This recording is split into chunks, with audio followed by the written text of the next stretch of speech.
Hello student, हम लोग पिछले वीडियो में देखा कि हरिवंश राय बच्चन जी कह रहे हैं कि इस संसार से मुझे कुछ लेना देना नहीं है। यह संसार जो है वो अपूर्ण है, मुझे यह संसार इसीलिए अच्छा नहीं लगता है।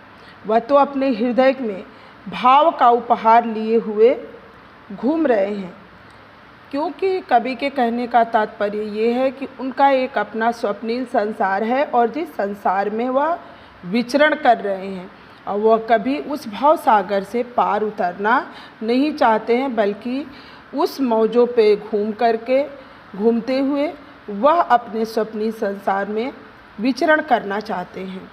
अब यहाँ देखते हैं हम लोग, कर यत्न मिटे सब सत्य किसी ने जाना, नादान वही है हाय जहाँ पर दाना।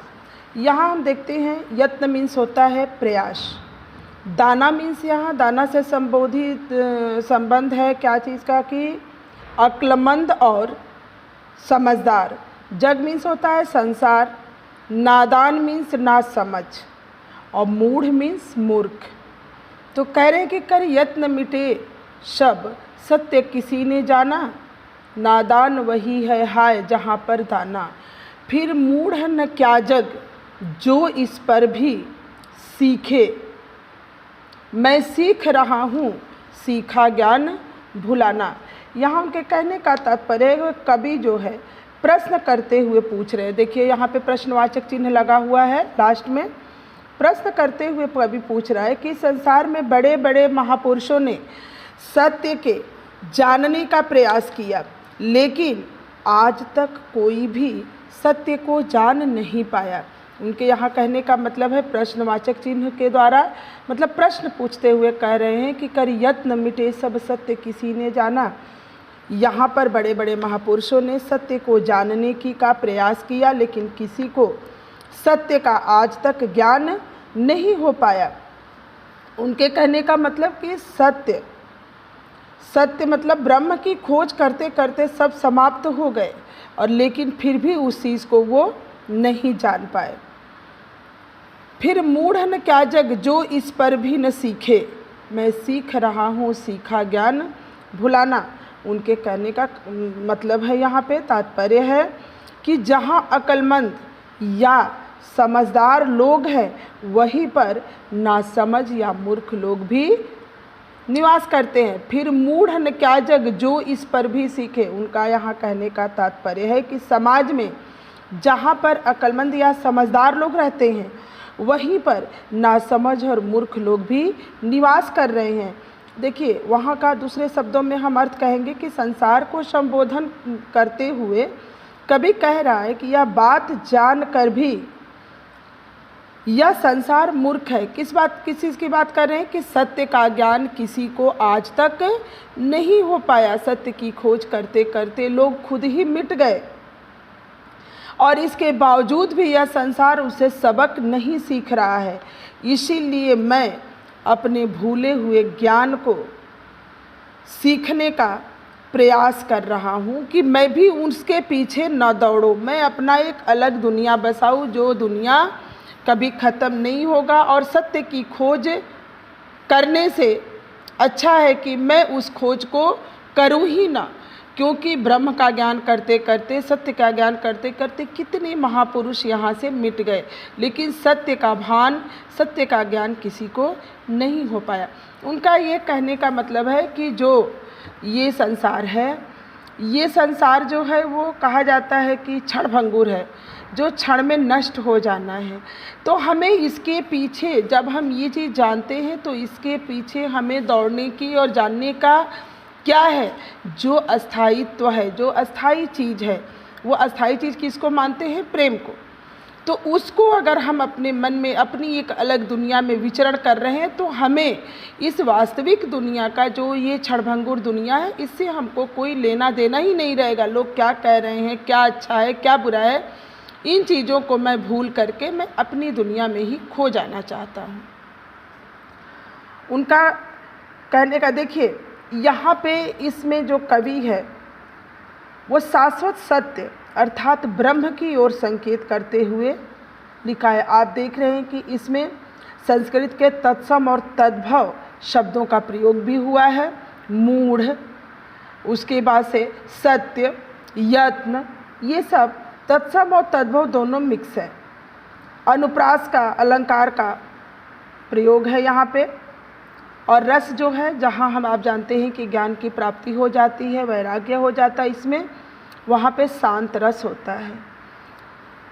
मैं और जग और कहाँ का नाता, मैं बना बना कितने जग रोज मिटाता, जग जिस पृथ्वी पर जोड़ा करता वैभव, मैं प्रति पग से उस पृथ्वी को ठुकराता। देखिए यहाँ पे कवि का वैभव मीन्स होता है धन और ऐश्वर्य होता है।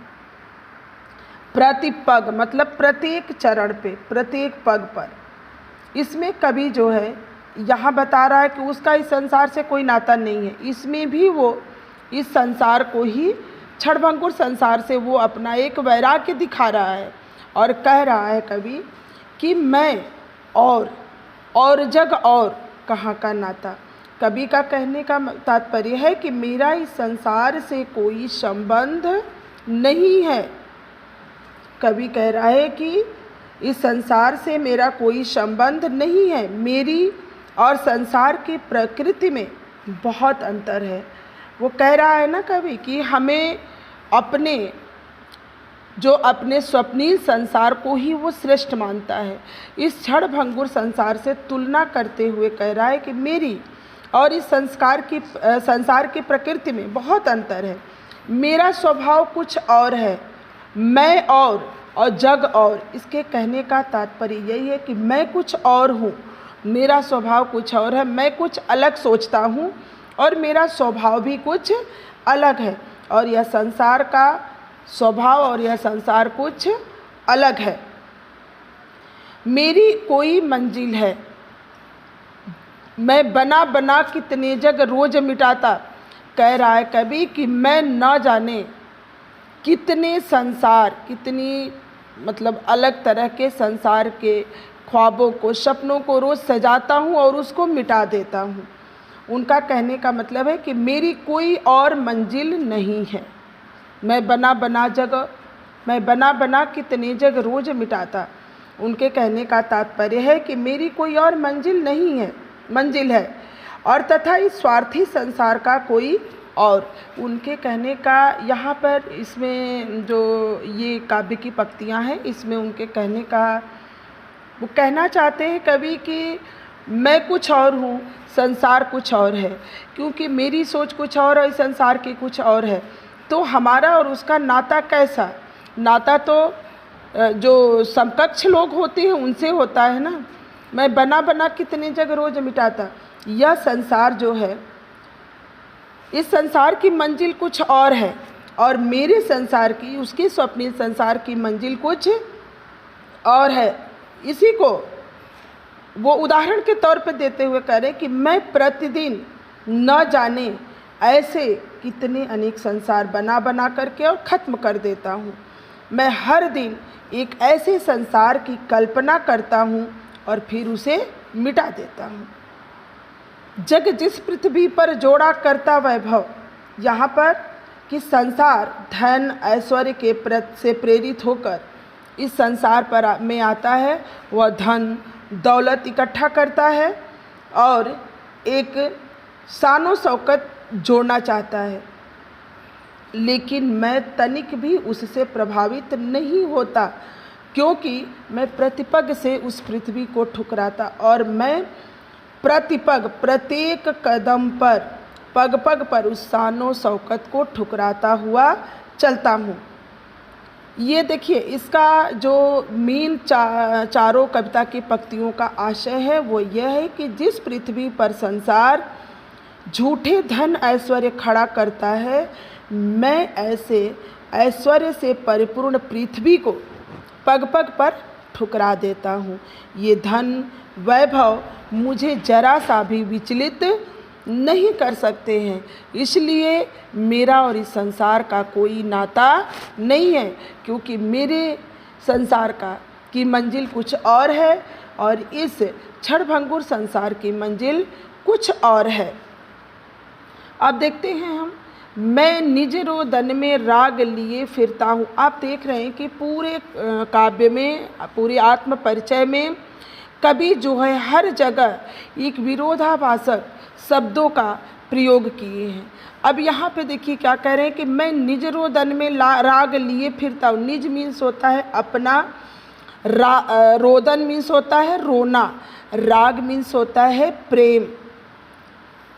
कह रहे हैं कि इसमें देखिए अपनी आत्मीय पीड़ा का वर्णन किया है कवि इन पंक्तियों में, और कह रहा है कवि कि मैं अपने आंसुओं में भी प्रेम भरा गीत छिपाए फिरता हूँ, जिसे संसार मेरा रोना समझता है। मैं निज रोदन में राग लिए फिरता हूँ, लेकिन उसमें भी मेरे अपने गीत छिपे हुए। आप जानते हो कि ये कवि की कविता ऐसी होती है कि उसमें अलग अलग तरीके के लोग गोते लगाते हैं, और जितने गोते लगाते हैं अलग अलग तरह के भाव लेकर के वो निकलते हैं, प्रस्फुटित होते हैं। यहाँ वही चीज़ को वो कह रहे हैं कि लोग कहते हैं कि मैं निज रोदन में मैं प्रेम भरा गीत गाता हूँ, लेकिन मैं अपने आंसुओं में, मैं निज रोदन में मैं अपने आंसुओं में भी प्रेम भरा गीत छिपाए फिरता हूँ, जिसे संसार मेरा रोना समझता है। उसमें मेरे अनेक गीत छिपे हुए होते हैं, और मैं अश्रुओं की धारा के माध्यम से अपने प्रेम गीतों का बखान करता हूँ। शीतल वाणी में आग लिए फिरता हूँ। मेरे हृदय में जो वाणी है वो अत्यंत शीतल और कोमल है, लेकिन मैं इस शीतलता में भी एक क्रोध रूपी आग छिपाया हुआ है। कह रहा है कभी कि जो दिख रहा है ऊपर से मेरे वाणी में जो शीतलता है, वो शीतलता में भी मैं एक क्रोध रूपी आग को छिपाए हुए हूँ। अब यहाँ हो जिस पर भूपों के प्रासाद निछावर, प्रासाद मीन्स होता है महल, भूपों मीन्स होता है राजाओं के। तो कह रहा है कभी जग को संबोधित करते हुए कहता है कि मैं वह खंडहर का भाग लिए फिरता हूँ। कवि जग को संबोधित करते हुए कहता है कि मैं उस खंडहर का अंश लिए, अंश मीन्स छोटा सा भाग लिए हुए घूम रहा हूँ, जिस पर कभी महान प्रतापी राजा अपने महलों को न्योछावर कर देते हैं। वह अपने प्रेम की अभिव्यक्ति, अपने आत्मा की पीड़ा को यहाँ बताते हुए कह रहे हैं कि मैं तो उस खंडहर का एक छोटा सा टुकड़ा या उसका भाग लिए हुए अपने सीने में घूम रहा हूँ, जिस पर बड़े बड़े प्रतापी राजा अपने महलों को न्योछावर कर देते थे। मेरे पास, उनके कहने का मतलब है कि मेरे पास तो उस खंडहर का एक अंश मात्र है। कह रहे हैं कि बहुत बड़ा वो महल नहीं है मेरे पास तो उस खंडहर का एक छोटा सा अंश है, जो विछिन्न हो गया है, जो छिन्न भिन्न हो गया है, बिखर गया है, लेकिन अभी भी उसका एक छोटा सा अवशेष जो है वो मेरे दिल में पड़ा हुआ है, जो खंडहर की भांति है, और उसका मूल्य जो है वो अनमोल है, और वह इतना सुंदर है कि उसकी शोभा के समक्ष बड़े से बड़े राजा का आलीशान महल भी नगण्य है। मैं रोया इसको तुम कहते हो गाना। यहाँ पे कवि कह रहा है कि देखिए यहाँ पर भी कवि जो है अपने हृदय की पीड़ा का ही चित्रण किया है, और कह रहा है कि मैं रोया इसको तुम कहते हो गाना, मैं फूट पड़ा तुम कहते छंद बनाना, क्यों कवि कहकर संसार मुझे अपनाए, मैं दुनिया का हूँ एक नया दीवाना। देखिए यहाँ पर कवि दुख में अत्यंत दुखी होकर रोया था, और कह रहा है कि लेकिन यह संसार ऐसा है कि जब मैं रोता हूँ तो उसको लोग गीत समझ लेते हैं। वो काव्य रूपी रोना कह रहे हैं कि जब मैं उस काव्य में अपने दर्द को देता हूँ तो वो दरअसल मेरे रोने का, मेरा हृदय अत्यंत दुखी होता है तब वो शब्द निकलता है, और उस शब्द को भी संसार ऐसा ना समझ है कि वह उसे गीत समझ लेता है। मैं फूट पड़ा तुम कहते छंद बनाना। और हृदय में अपार वेदना के कारण मैं तो ज़ोर ज़ोर से रोया, लेकिन लोग उसको कविता समझ बैठते हैं।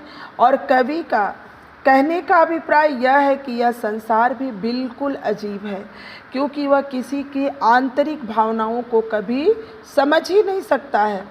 क्योंकि मैं जब साधारण रूप से रोया तो वो लोग समझ रहे थे कि मैं कोई गीत गाना गा रहा हूँ, और जब असीम पीड़ा के कारण मेरा हृदय जो था वो तार तार हो करके ज़ोर ज़ोर से चिल्लाने लगा, तो लोग उसको छंद बनाना मतलब उसको कविता समझ लिए कि मैं कविता बना रहा हूँ।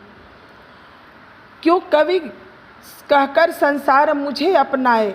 इस प्रकार यह हृदयहीन संसार मेरी आंतरिक पीड़ा को तो कभी समझ नहीं पाया, और मुझे संसार जो है वो एक कवि कह करके संबोधित करता है, जबकि मैं नहीं चाहता कि यह दुनिया मुझे कवि मानकर अपनाए।